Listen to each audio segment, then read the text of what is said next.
The federal government has avoided being too detailed when it comes to the Indigenous voice to Parliament. At this year's referendum, Australians will be voting on the principle of recognition and consultation.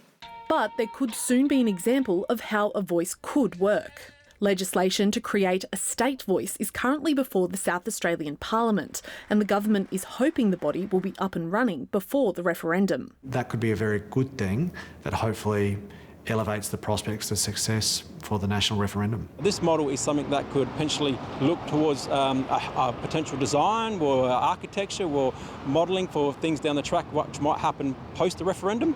There are some significant differences between the state and the national voice proposals. In South Australia, the government has opted for a legislated model, meaning there is no vote by the public on the body, and it can be changed or abolished down the track.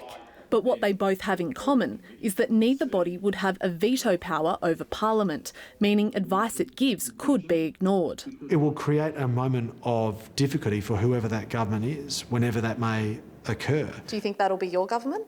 I can't reasonably predict that. I don't think governments should fear a voice expressing a view to Parliament or to government itself that is different from its own position. But there are concerns from local Aboriginal leaders that the proposal will override existing organisations. We will have two voices, a voice that's by the government, for the government, supported by the government, and a voice by the people, for the people, supported by law and custom and by Aboriginal people at a grassroots level.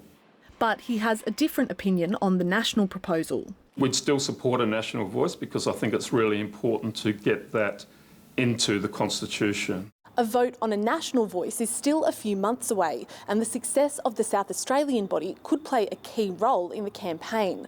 But there are still no expectations that the federal government will release much more detail on how its voice to Parliament model will work before the country heads to the polls.